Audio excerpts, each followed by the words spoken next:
Ketidakbiasaan ini, pola yang tidak biasa dan serangan-serangan yang agresif hanya dalam hitungan jam, ternyata memang kemudian ada konfirmasi bahwa ada korban pada saat pasukan kita juga membalas. Setelah diserang, pasukan kita membalas, dan berarti ada dari anggota mereka, kelompok bersenjata yang kena, berarti pilihan sulit yang tidak bisa dihindari oleh pasukan kita, di mana kita terpaksa harus melumpuhkan karena memang kita dalam posisi yang diserang.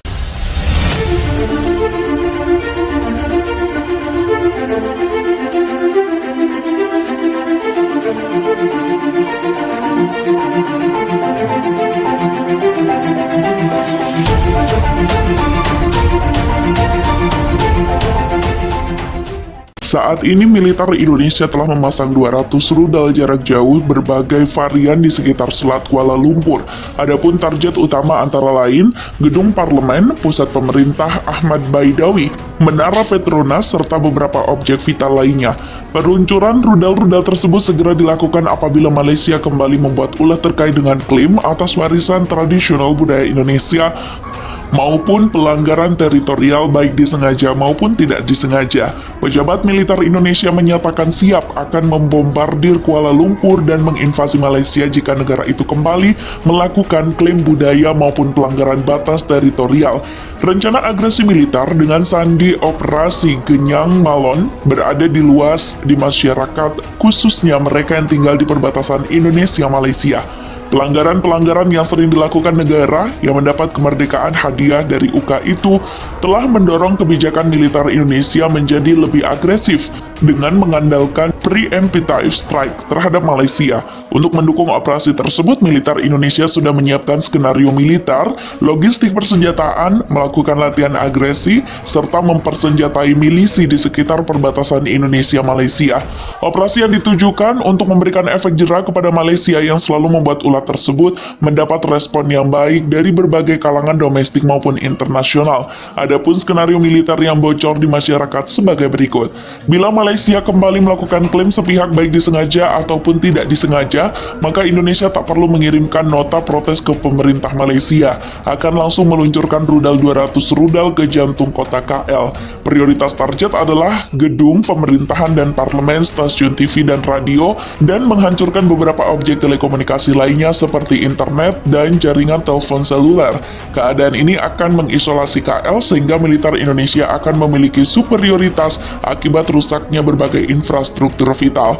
Evakuasi WNI dan staf diplomatik akan dilakukan secara cepat, efisien, dan tepat sasaran oleh militer Indonesia yang sebelumnya telah melakukan infiltrasi intelijen maupun politik melalui partai oposisi dan kelompok organisasi etnik minoritas. Milisi yang sudah dipersenjatai akan melakukan penyerangan-penyerangan mirror pada pos-pos militer Malaysia, menyebar ranjau, serta memberikan teror psikologis pada warga sipil, khususnya di Sabah, Sarawak. Prajurit yang terjun antara lain unit anti ranjau, anti kapal selam, anti kapal permukaan, anti serangan udara, bantuan tembakan kapal, terjun tempur, infiltrasi pasukan katak, dan intai amfibi marinir atau TAIFIB.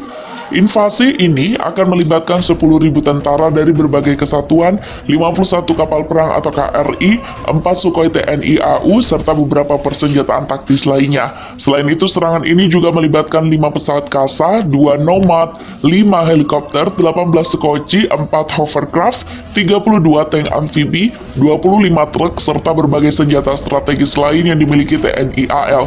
Berbagai senjata strategi KRI seperti rudal Exocet MM38, rudal Strela, Mariam 120 mm, 57 mm, 40 mm, torpedo shoot, bom laut, senjata RBU, dan senjata multigrade 40 laras dan senjata howitzer 120 marinir akan dipakai.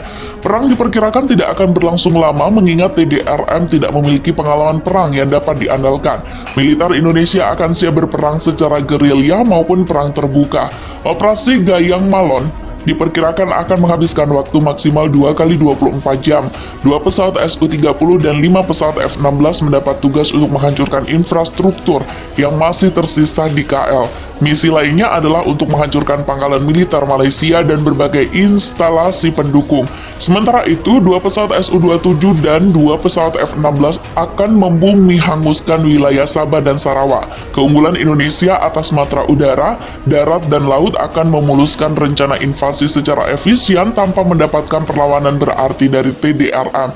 Kemudian, 10.000 tentara Indonesia dan artileri berat diturunkan ke KL dan kota sekitarnya dengan menggunakan pesawat Hercules C-130 untuk melumpuhkan kekuatan organik yang mungkin masih tersisa. TDRM dan warga sipil yang tertangkap akan ditahan seperlunya untuk dijadikan tameng hidup. Pada level diplomatik, Indonesia akan memanfaatkan posisinya sebagai anggota tidak tetap Dewan Keamanan PBB untuk melakukan kampanye negatif terhadap Malaysia. Lobby-lobby intensif akan dilakukan semaksimal mungkin untuk mengisolasi Malaysia secara politik dan mencegah DKPBB mengeluarkan resolusi.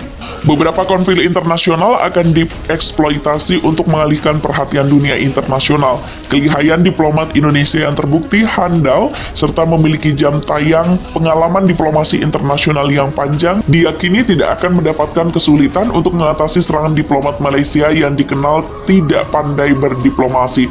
Tahap selanjutnya adalah membentuk pemerintah boneka atau shadow government di Malaysia yang berkiblat ke Jakarta, menghapuskan keanggotaan Malaysia di ASEAN dan beberapa organisasi internasional, membentuk pemerintahan yang demokratis, pluralis, dan manusiawi.